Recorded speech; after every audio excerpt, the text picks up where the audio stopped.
یسألونکا، پہلے تھوڑا سا الخمر پر بات کر لیتے ہیں چونکہ ٹائم ممکن ہے بچے یا نہیں۔ یسألونکا عن الخمر، یہ پوچھتے ہیں آپ سے خمر کے بارے میں۔ المیسر بھی آگے ہے، والمیسر، اور میسر کے بارے میں۔ خمر کیا ہے؟ پہلے تو خمر کی وضاحت ہونی چاہیے، تب جو ہے نا صحیح مسئلہ سمجھ آئے گا۔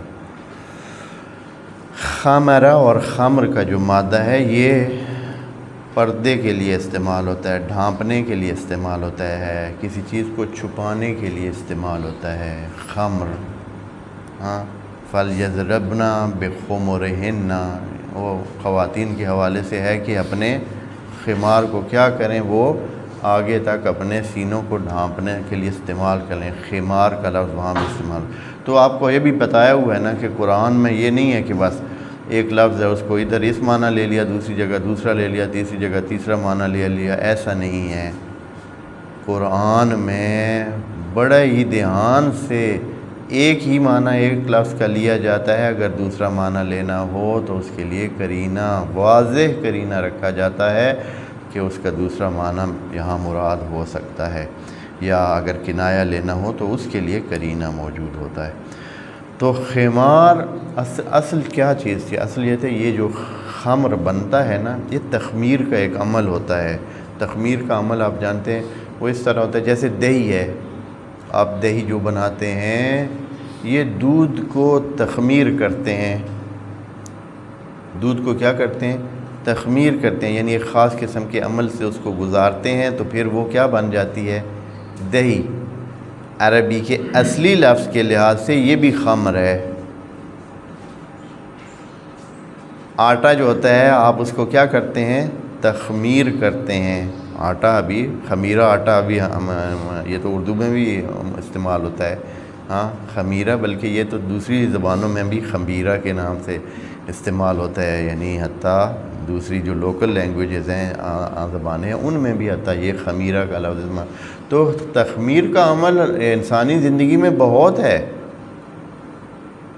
یعنی ایک چیز کو کسی پروسیس سے گزار کر اس کی دوسری شکل لینا، جس سے فائدہ ملتا ہے، انسان کی صحت کے لیے ہوتا ہے، انسان کی جو جسمانی ضروریات ہیں ان کے لیے ہوتا ہے۔ تقریباً دوائیں بہت ساری ایسی ہیں کہ وہ تخمیر کے عمل سے گزرتی ہیں، اور کھانے پینے کی کتنی چیزیں ہیں جو تخمیر کے عمل سے گزرتی ہیں۔ آپ ایک تھوڑے کچھ ٹائم کے لیے اس کو پہلے اس تخمیر جو ہے وہ اس کو گرمی دینے کے لیے آلات اتنے موجود نہیں تھے، تو وہ کپڑے کے اندر اس کو اس کے اندر کپڑے کے نیچے اس کو ڈھانپ دیتے تھے، تو اس کو کہتے تھے کہ یہ خمار کے عمل سے گزرا ہوا ہے۔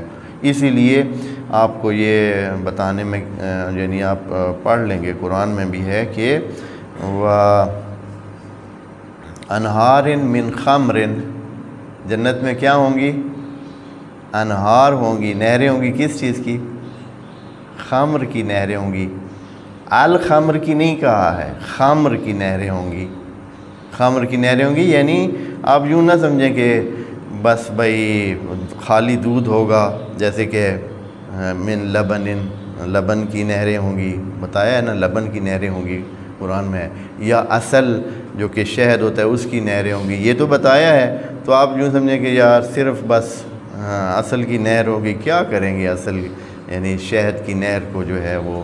تو خدا کریم نے دوسری اگلی جگہ کہا ہے کہ انہار من خمر، خمر کی ہوں گی، یعنی ایسے نہ سمجھیں کہ صرف ایک ہی چیز یکسانیت ہوگی، نہیں، اس میں تخمیر کا عمل ہو کر اس کو کاکٹیل کی صورت دے کر اس کو مختلف شربت اور مختلف چیزیں بنی ہوئی وہ بھی ہوں گی، یعنی ہر قسم کے جو ابھی رائج ہیں یا اس سے بھی بڑھ کر وہ تخمیری عمل سے چیزیں گزار کر آپ کو دی جائیں گی۔ پس خمر اپنی اس لفظ میں کوئی بری چیز نہیں ہے، یہاں جو لفظ لگا ہوا ہے الخمر ہے، دھیان یہ کرنا ہے۔ الخمر یعنی وہ جو کہ خاص خمر ہوتا ہے سکارا کے لیے، یعنی جو انسان کی جو انسانیت ہے اس کو ختم کرنے کا باعث بنتا ہے۔ انسان کی انسانیت اس کے عقل سے ہے، عقل ضائع کرنے کا جو باعث بنتا ہے اس کو یہاں سوال وہ اس کے بارے میں ہو رہا ہے۔ یہ خاص تخمیر ہے، خاص خمر ہے اس کے بارے میں۔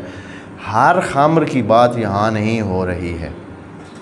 قرآن نے دوسری جگہ پہ کئی جگہ پہ اور بھی اس طرح استعمال کیا ہے جہاں یہ مراد نہیں ہے، یعنی اس کا جو منفی اور حرام معنی ہے یہ مراد نہیں ہے خمر سے، تو یہاں الخمر استعمال ہوا ہے۔ پس سوال ایسے خمر کے بارے میں تھا جو کیا ہوتا ہے، جو خاص خمر ہے، یعنی جو انسان کو نشہ دیتا ہے، جو سکر کا باعث بنتا ہے۔ اصل چیز جو حرام ہے وہ سکر ہے، یعنی نشہ لینا جس سے انسان نہیں رہتا۔ یہ خدا نے اس لیے منع کیا ہے کہ بھئی چونکہ انسان کی قیمت ہی اس کے عقل کی وجہ سے ہے اور اس کے شعور کی وجہ سے ہے، اور جس نے بہت ساری شراب پی لی ہو تو وہ بالکل ہی خالی ہو جاتا ہے اور وہ ایک خاص قسم کی کیفیت میں آ جاتا ہے، تو وہاں سکارا کو جو ہے نا، ساکر کو جو ہے وہ حرام قرار دیا ہے۔ اور اس میں پھر اچھی خاصی بحثیں ہیں اور اچھی خاصی یہ فقہی مسئلہ ہے، اور اس کو اس لیول پہ جیسے کہ یہ ہونا چاہیے تھا، جتنی تحقیق اس پر کر کے اس کی حقیقی صورتحال سامنے رکھنی چاہیے تھی مسلمین کے اور مومنین کے، تاکہ ہر چیز کو خمر نہ قرار دیا جائے۔ اور وَإِلَّا قرآن میں مثلا جو ایک اور چیز ہے، نشے والی چیز ہے، اس کا ذکر نہیں ہے۔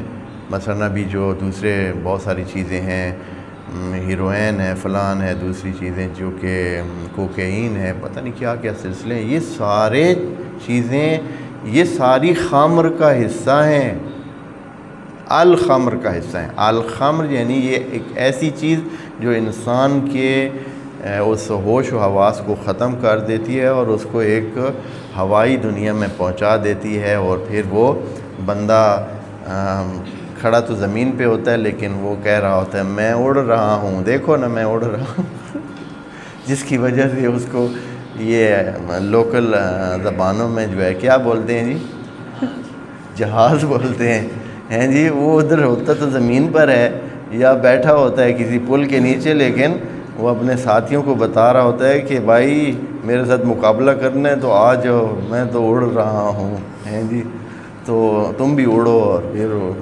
مل کے اڑتے ہیں۔ تو اس طرح بہرحال وہ الخمر میں پھر وہ آ جاتا ہے۔ اصل چیز جو ممنوع ہے وہ سکران ہے، سکران یعنی نشے میں جانا، یعنی اپنے ہوش حواس کو ختم کرنے کا عمل انجام دینا، اور وہ جس طریقے سے بھی ہو وہ الخمر کے زمرے میں آ جاتا ہے۔